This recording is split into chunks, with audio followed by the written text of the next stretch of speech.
नमस्कार, मैं हूं आपके साथ मयंक। आज 25 अप्रैल है। देखिए, मैं सीधा खबर पे आना चाहूँगा। आपने अगर मेरा पिछला वीडियो देखा हो जो कल मैंने दोपहर को बनाया था, उस वीडियो में मैंने आपसे कहा था कि अगले चंद घंटों बाद एक बड़ी खबर आने वाली है ईरान और अमेरिका से जुड़ी। और देखिए, करीब 6-7 घंटे बाद वो खबर आ गई। ईरान के विदेश मंत्री अब्बास अराक्ची साहब इस्लामाबाद में हैं। ये खबर जो है बीती रात जैसी ही सामने आई, देखिए मैं पूरी रात इसको फॉलो करता रहा, इस खबर को। वाइट हाउस में क्या हो रहा है उसको फॉलो करता रहा। और अब जो खबरें हैं आप देख सकते हैं कि अब्बास अराक्ची साहब जो हैं वो इस्लामाबाद में हैं। इसके बाद वो ओमान जाएंगे और उसके बाद वहाँ से रूस भी जाएंगे। अमेरिका की तरफ से जो बयान आ रहे हैं कि स्टीव विटकॉफ और जेडी कुशनर जो हैं वो इस्लामाबाद पहुँचने वाले हैं। मेरे बड़े सारे दर्शक भी ये बात पूछ रहे हैं कि मयंक भाई अब आगे क्या होने वाला है, ये बताइए। क्या कोई बातचीत होने वाली है या आगे अब क्या होगा, जंग होगी या जो भी होगा। देखिए, ईरान के विदेश मंत्री अब्बास अराक्ची साहब अचानक इस्लामाबाद कैसे पहुँचे, इसके पीछे एक लंबी सी कोशिश है। देखिए, सबसे पहले खबर आती है कि जनरल मुनीर की पेजेश्कियान साहब से ईरान के राष्ट्रपति से 1 घंटे तक बात हुई। ये मैं आपको एक दिन पहले की बात बता रहा हूँ। करीब 1 घंटे की मुनीर ने जो है, जनरल मुनीर ने फ़ोन किया पेजेश्कियान साहब को और 1 घंटे तक बातचीत की। उसके बाद खबर आती है कि मुनीर का फ़ोन जाता है बीजिंग और उन्होंने जिनपिंग से फ़ोन पर बात की। उसके बाद खबरें ये आई कि चीन की तरफ से एक कॉल गया तेहरान, और हो सकता है कि खुद जिनपिंग ने बात की हो या हो सकता है उनके विदेश मंत्री ने, चीन के विदेश मंत्री वांग यी ने अब्बास अराक्ची साहब से फ़ोन पर काफ़ी देर बात की। देखिए, ये आपको ये सब फॉलो करना पड़ेगा, ट्रेल्स, ये समझने के लिए कि आखिर होने क्या जा रहा है। देखिए, मैंने जब ये खबर आई थी कि जनरल मुनीर ने 1 घंटे तक बात की है, तभी मैं ये समझ गया था कि एक बार फिर से जो है वो चीन को, मैं आपको बता भी चुका हूँ कि चीन को लूप में लेकर एक बार फिर से ईरान को जो है वो टॉक्स टेबल पर लाने की कोशिश है।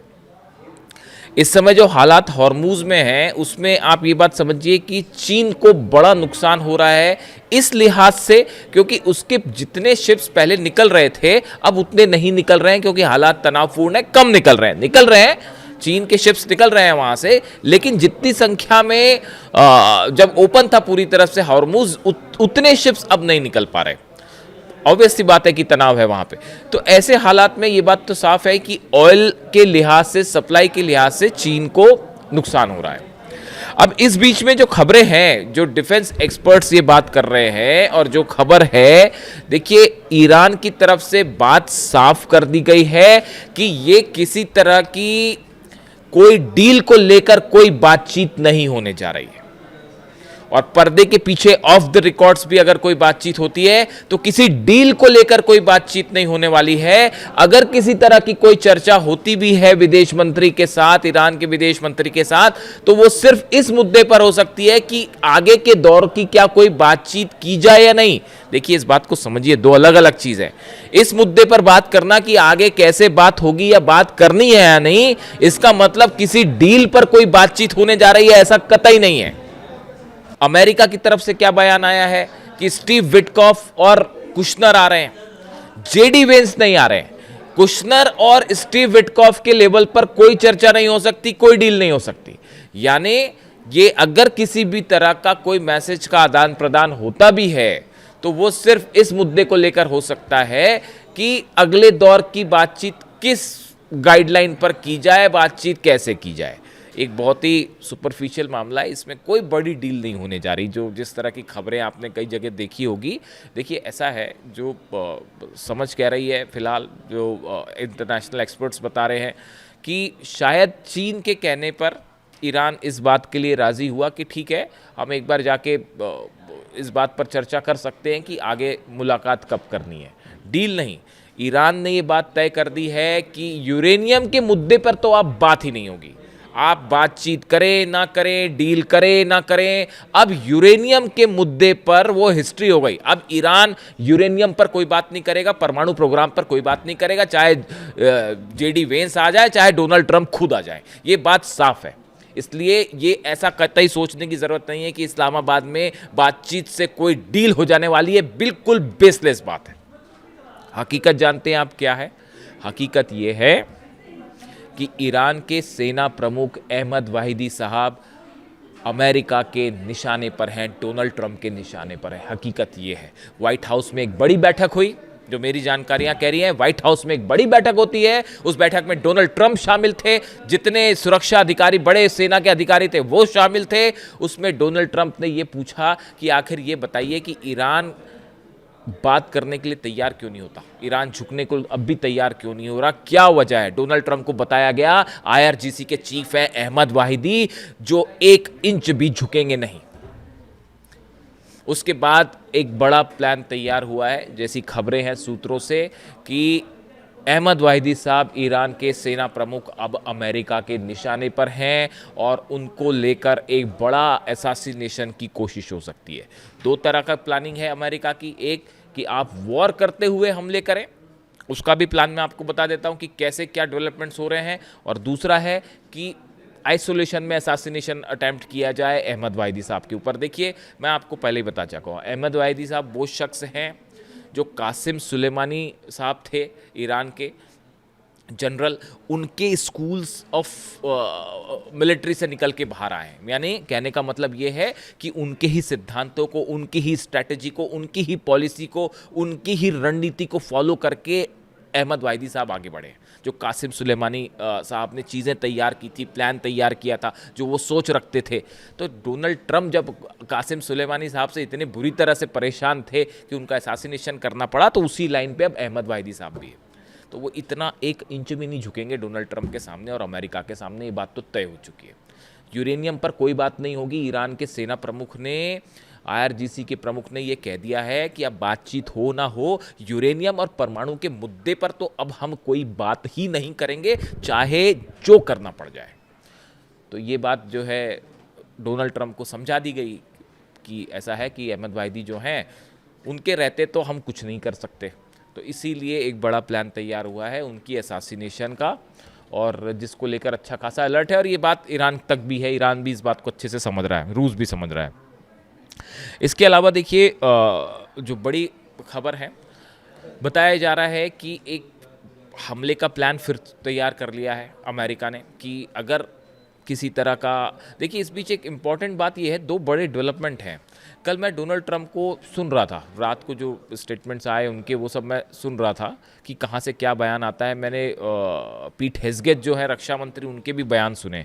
डोनाल्ड ट्रंप ने कल 2 ऐसी बातें कही हैं जो कि नई है। देखिए, डोनाल्ड ट्रंप के सामने समस्या क्या है पता है? डोनाल्ड ट्रंप के सामने, अमेरिका के राष्ट्रपति जो है, उनके सामने समस्या ये है कि वो क्या बोलते हैं उनको खुद नहीं पता होता, कौन सी चीज़ छुपानी है, कौन सी चीज़ बोलनी है, उनको यही नहीं पता। देखिए, दुनिया भर में बड़े सारे एक्सपर्ट बैठे हुए हैं जो हर चीज़ पकड़ लेते हैं। तो देखिए, कल उन्होंने ना, मैं उनकी बात ध्यान से सुन रहा था, उन्होंने 2 चीज़ें ऐसे बोली जो वो पहले नहीं बोल रहे थे, अगर आपने नोटिस किया हो। उन्होंने कहा कि हमारे पास अभी बहुत वक्त है, वो हमेशा जल्दबाजी में नज़र आए। देखिए, ये जब से वॉर हुआ, पिछले जितने भी दिन हो गए, इस वॉर के दौरान डोनाल्ड ट्रंप हमेशा जल्दबाजी में नज़र आए। आप उनके बयान देखिए कि अब ईरान के पास वक्त नहीं है, अब ईरान को जो है वो इतने दिनों के अंदर फैसला लेना होगा, बस 3 दिन बाद, नहीं तो हम ईरान को तबाह कर देंगे, ऐसा कर देंगे, वैसा कर देंगे।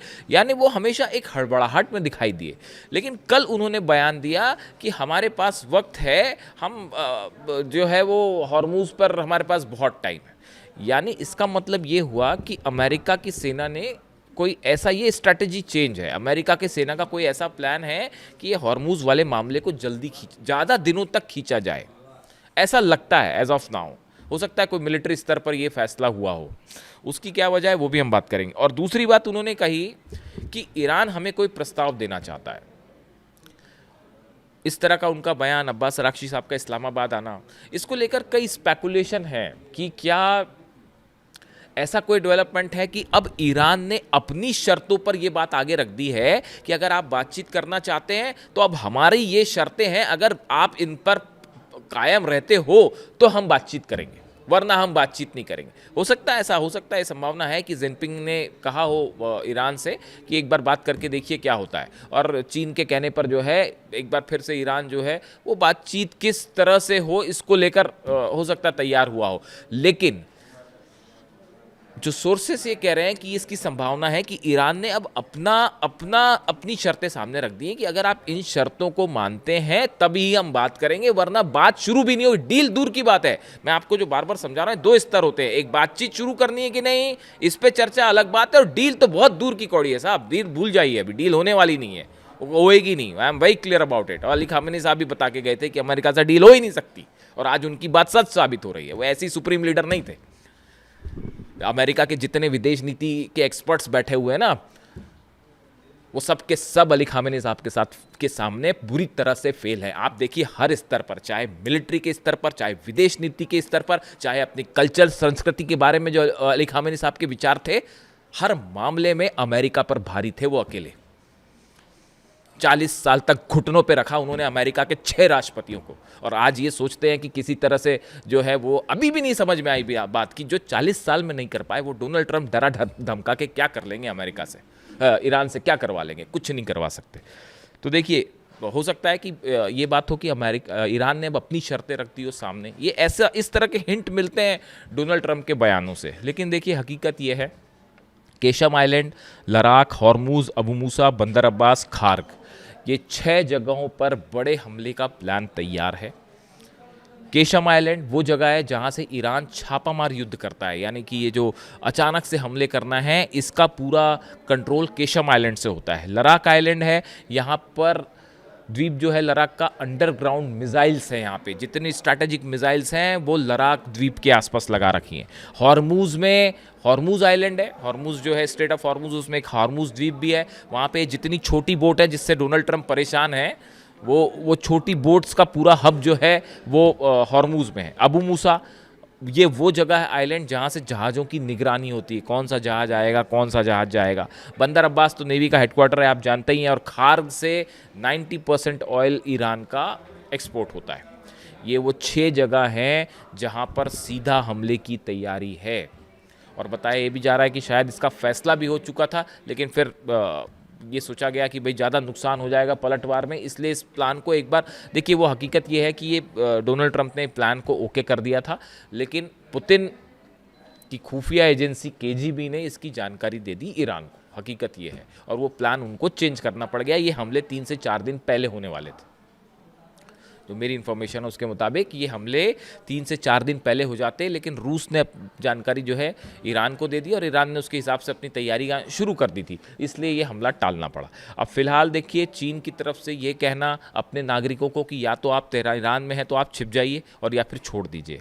ये बात चीन समझ रहा है इस बात को कि हमला होना तय है।